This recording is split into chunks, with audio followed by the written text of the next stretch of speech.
Graça e paz, meus amados irmãos. Começa mais um culto da Igreja Batista Nova Jerusalém.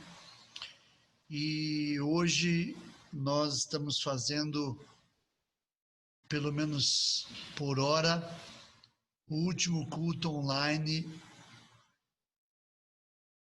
que iremos fazer em casa. Ora temos feito em casa, ora temos feito no templo, mas, como todos já sabem, nós vamos voltar, a princípio, com os nossos cultos de domingo, às 19h15, com o máximo de 50 pessoas. E quinta-feira, 19h15, também com a mesma quantidade. Eu quero convidar você a estar orando nesse momento para que Deus nos fale através da sua santa palavra, que é a palavra de Deus, ela é o alimento que nos traz as vitaminas necessárias para nós continuarmos servindo a Deus e fazendo a sua vontade. É na palavra de Deus que nós temos a vontade de Deus expressa, escrita, e aonde ali nós podemos verdadeiramente estar aprendendo e nos alimentando dessa santa e poderosa palavra. Amém? Hoje nós escolhemos o livro de Hebreus, no capítulo 1, para fazer a nossa meditação. Nós vamos orar. Senhor, muito obrigado por esse culto que nós podemos prestar a Ti. Eu te agradeço por cada pessoa, por todos aqueles que estão nos seus lares agora, sedentos de ouvir a Tua voz, com o coração aberto para ouvir a Tua voz.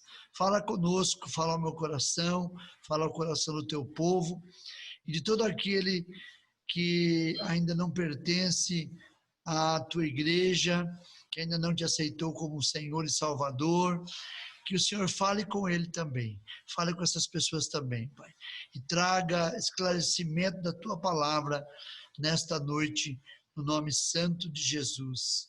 Amém. Amém. Bem, amados, vamos ler aqui a palavra de Deus. O tema da mensagem é o testemunho de Deus acerca do seu Filho. O testemunho de Deus acerca do seu Filho. Então a Bíblia diz aqui em Hebreus 1:1, antigamente, por meio dos profetas, Deus falou muitas vezes e de muitas maneiras a nossos antepassados.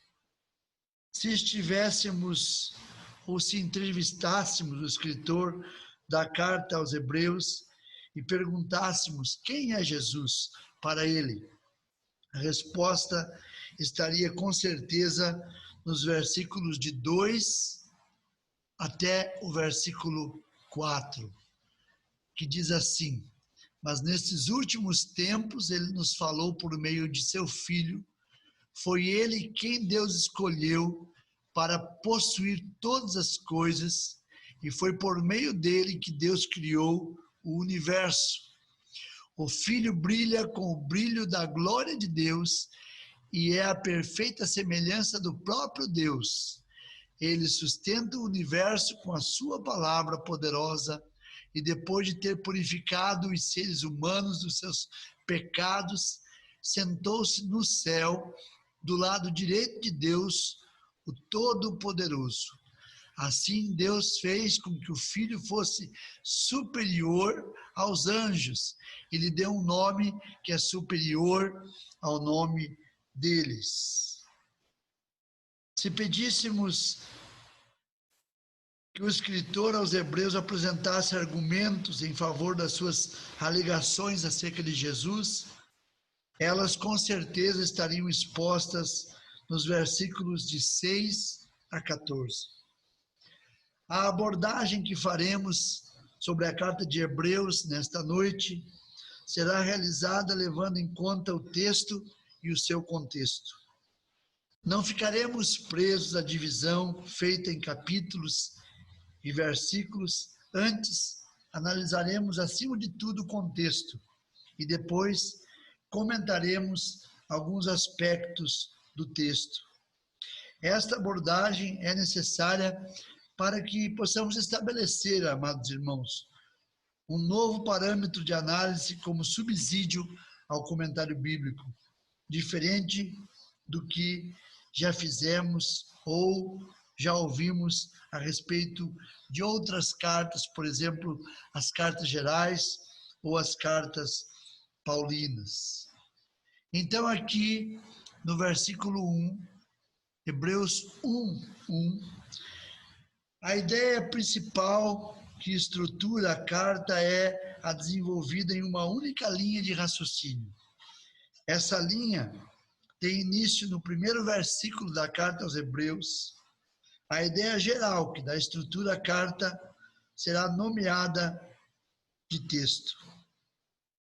Durante o desenvolvimento do texto, surgirão outras ideias que podemos nomear como subtextos e que possuem um contexto próprio, porém são utilizados para completar ou ilustrar a ideia desenvolvida no decorrer da carta.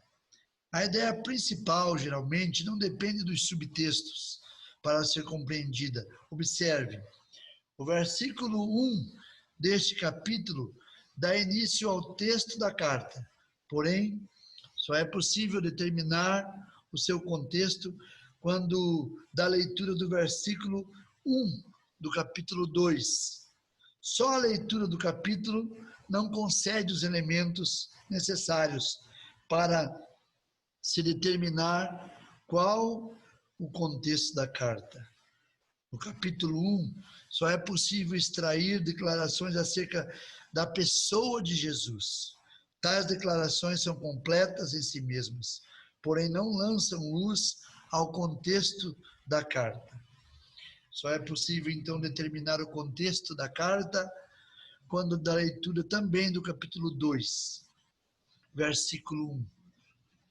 E destacamos os personagens que compõem a estrutura do versículo 1 da carta aos Hebreus. Você vê aí que, havendo Deus, na versão mais antiga, outrora ou antigamente falada, muitas vezes, de muitas maneiras, aos pais, pelos profetas, a nós, falou-nos nesses últimos dias pelo Filho. Aqui nós temos a pessoa de Deus, havendo Deus.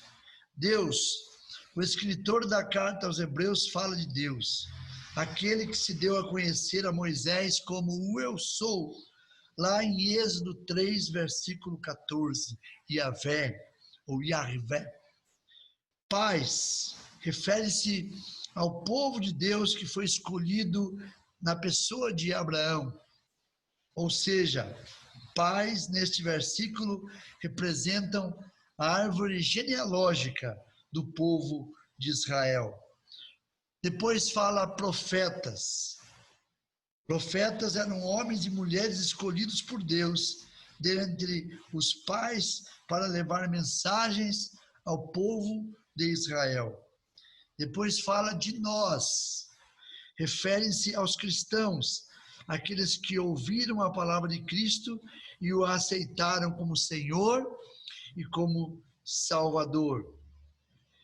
E depois fala da palavra filho, filho, né? Ali então temos esses 5 elementos: Deus, pais, profetas, nós e filho. O escritor fala de Cristo, o Filho de Deus. Louvado seja o nome do Senhor Deus Todo-Poderoso. E aí, meus irmãos, continuando ainda o versículo que fala, no versículo 2, fazendo menção, por meio do seu Filho, ele nos falou, ele constituiu o herdeiro de tudo a Jesus Cristo, por quem fez também o mundo. Louvado e engrandecido seja o nome do Senhor. O escritor, ele deixa o enredo da carta e passa a falar da pessoa de Cristo. Ele abre um parêntese na escrita da carta para explicar quem é Jesus para os cristãos hebreus e a nós também.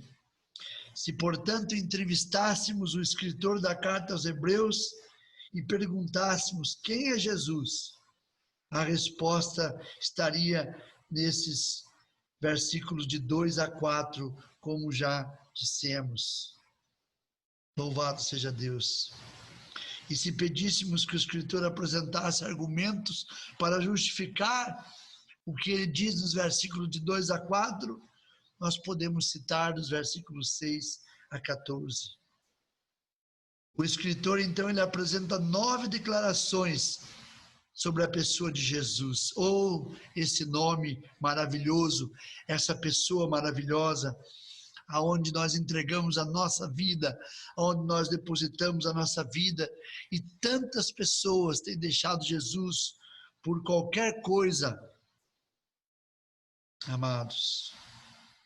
Então ele fala 9 expressões a respeito de Jesus, amados irmãos. E sobre a pessoa de Jesus, o escritor da carta, ele faz as seguintes declarações: ele é herdeiro de tudo. Ele é herdeiro de tudo. Jesus é o herdeiro de todas as coisas. Romanos 8,17 diz: e se nós somos filhos, somos logo herdeiros também, herdeiro de Deus e co-herdeiros de Cristo, se é certo que com ele padecemos, para que também com ele sejamos glorificados. Jesus, como Filho de Deus, é herdeiro de todas as coisas. Você pode glorificar o nome de Jesus por isso. Também a palavra aqui nos diz que ele fez o mundo. Ele fez o mundo e todas as coisas. Foi Jesus quem fez todas as coisas. Foi feito por ele e por meio dele, diz a palavra do Senhor. Porque nele foram criadas todas as coisas.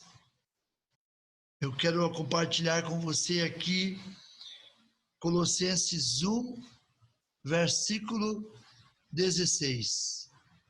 Colossenses 1, 16. Por meio dele, de Jesus, Deus criou tudo no céu e na terra, tanto que se vê como o que não se vê, inclusive todos os poderes espirituais, as forças, os governos e as autoridades. Por meio dele e para ele, Deus criou o universo. Tudo foi criado por Jesus, o Filho amado do Pai.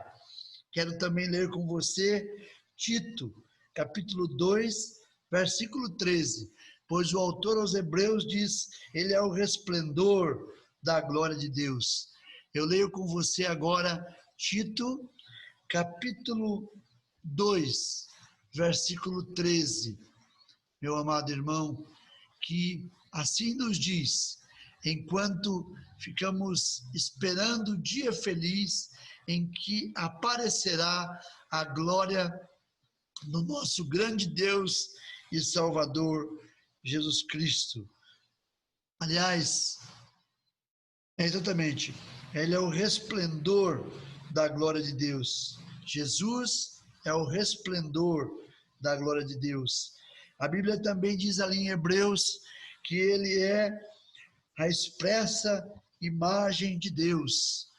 E indo para Colossenses, capítulo de número 1, versículo de número 15, a palavra de Deus nos diz assim: ele, o primeiro filho, é a revelação visível do Deus invisível. Ele é o superior, é superior a todas as coisas criadas. Aqui diz o primeiro filho, porque depois nós também nos tornaríamos filhos deste Deus Todo-Poderoso. Mas ele é o Filho único. Nós fomos feitos pelo sacrifício de Cristo, filhos de Deus por adoção. Fique ligado, aprenda a palavra de Deus. Ele também sustenta todas as coisas. Colossenses, capítulo 1, versículo de número 17, diz assim: antes de tudo ele já existia, e por estarem unidas com ele, todas as coisas são conservadas em ordem e harmonia. Esse Jesus tem ou não tem poder?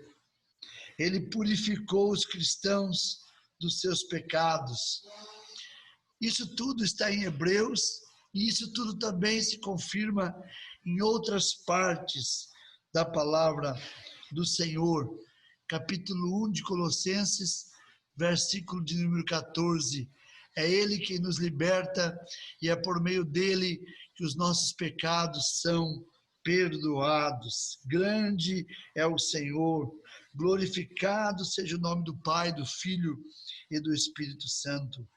E a Bíblia também diz em Hebreus que ele assentou-se à destra de Deus.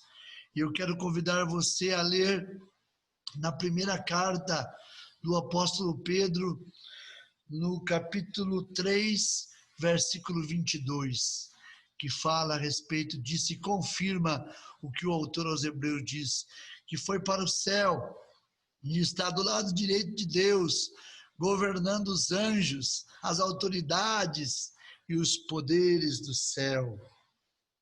Aí nós vemos a demonstração do poder de Cristo após a ressurreição. Ele não ficou preso à tumba em Jerusalém.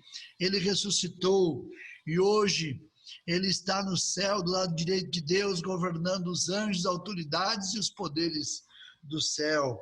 Louvado seja o nome de Jesus. Também a Bíblia diz que ele é mais excelente do que os anjos.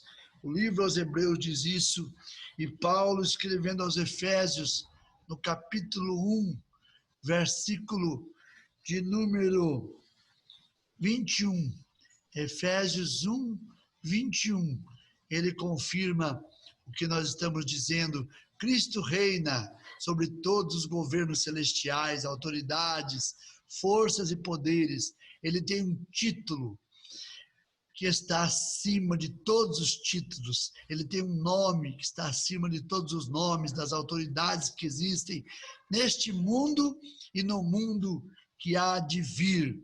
Não há autoridade no mundo em que vivemos, ou no mundo espiritual, ou no mundo que há de vir, que se compare ao título dado à pessoa de Jesus. E o autor aos Filipenses, o apóstolo Paulo, ele diz que o Senhor lhe deu um nome que está acima de todo nome, para que ao nome de Jesus se dobre todos os joelhos, os que estão no céu, na terra e debaixo da terra. E ele herdou também um nome excelente. E aí nós vamos para o livro do profeta Isaías, no Antigo Testamento, no capítulo 9, um dos textos mais lindos que nós podemos falar a respeito de Jesus. E no versículo 6, ele diz assim: pois já nasceu uma criança, Deus nos mandou um menino, que será o nosso rei. Ele será chamado de Conselheiro, Maravilhoso, Deus poderoso, forte, Pai eterno e Príncipe da paz. Louvado seja o nome do nosso Deus Todo-Poderoso, por este Jesus maravilhoso, em quem nós cremos, em quem a nossa fé está firmada, a nossa fé está depositada. E voltando ao livro dos Hebreus, no capítulo de número 1, no versículo de número 5, tem a continuação da mensagem, que diz assim: pois Deus nunca disse a nenhum dos seus anjos, você é meu filho, hoje eu me tornei o seu pai. E também não disse a respeito de nenhum anjo, eu serei o pai dele e ele será o meu filho. Portanto, Jesus é superior aos anjos. Louvado seja o nome do Senhor. Ele é superior aos anjos. E também, já no versículo seguinte, versículo 6, diz: porém, quando Deus enviou ao mundo o seu primeiro filho, ele disse que todos os anjos de Deus o adorem. Ele é adorado, ele é maior do que os anjos, ele é maior, e o supremo entre todos os sacerdotes. Ele é a oferta de Deus oferecida uma única vez por nossos pecados. E o versículo 7 diz, a respeito dos anjos, Deus disse, Deus faz com que os seus anjos se tornem ventos e os seus servidores chamas de fogo. Os anjos, assim como ouvem a voz de Deus, eles também obedecem à voz de Jesus. Mas veja, enquanto Deus fala isso dos anjos, veja o que ele fala de Jesus. Aleluia! Glorificamos o nome do Senhor. Ele diz, mas a respeito do Filho, ele disse, o teu reino, ó Deus, vai durar para todo sempre, e tu governarás o teu povo com justiça. Quem é esse povo, meus irmãos? Esse povo somos nós, os salvos, os escolhidos, os lavados, remidos pelo sangue de nosso Senhor e Salvador Jesus Cristo. O versículo 10 e as escrituras também dizem, tu, Senhor, no começo criaste a terra e com as tuas próprias mãos fizeste os céus. E finalmente, no versículo 14, irmãos, a Bíblia nos diz, no versículo 13, desculpem, a Bíblia diz, Deus nunca disse a nenhum dos seus anjos, sentem-se do meu lado direito, até que eu ponha os seus inimigos como o estrado debaixo dos seus pés. Versículo 14 diz, então o que são os anjos? Todos eles são espíritos que servem a Deus, os quais ele envia para ajudar os que vão receber a salvação. Os anjos estão à disposição de Deus, os anjos estão à disposição de Jesus, e os anjos estão, de certa forma, à disposição daqueles que são salvos. Diante das ordens de Deus, diante das ordens de Jesus, os anjos se colocam à disposição para ajudar aqueles que hão de receber a salvação. Louvado seja o nome do Senhor. Amados, o que dizer mais diante de tudo isso que já falamos aqui nesta noite? Que o nome de Jesus continue sendo exaltado, que o nome de Jesus continue glorificado. E como é que o nome de Jesus é glorificado? Através da tua vida. Você que é um salvo, você que já entendeu a doutrina da regeneração, daquilo que está em João 3, que você precisa nascer de novo, você que já entendeu e que você já entregou a sua vida ao Senhor Jesus, você já tem Jesus como Senhor e Salvador, agora você precisa viver para Ele e dar um testemunho de vida eficiente para a sociedade. E você que ainda não fez essa entrega ao Senhor Jesus, que possa fazer em nome de Jesus, que possa entregar a sua vida ao Senhor Jesus. E você que está afastado da casa do Senhor, volte urgentemente. Estamos vivendo os tempos finais. Nunca o mundo passou por uma pandemia, sendo o mundo tão desenvolvido na ciência e na tecnologia. Ele nunca passou por uma pandemia tão drástica, tão terrível como essa que nós estamos vivendo. Então é tempo de nos voltarmos para esse Jesus maravilhoso que diz o autor aos Hebreus que é superior aos anjos. Deus o abençoe e te guarde. Deus faça resplandecer o rosto dele sobre a sua vida. Te dê a paz, tenha misericórdia de você. Louvado seja o nome do Senhor. E depois, em seguida desta mensagem, você vai estar louvando conosco o nome do Senhor. E em seguida estaremos fazendo o encerramento desse culto. Deus abençoe a todos, no nome poderoso e santo de Jesus. Amém.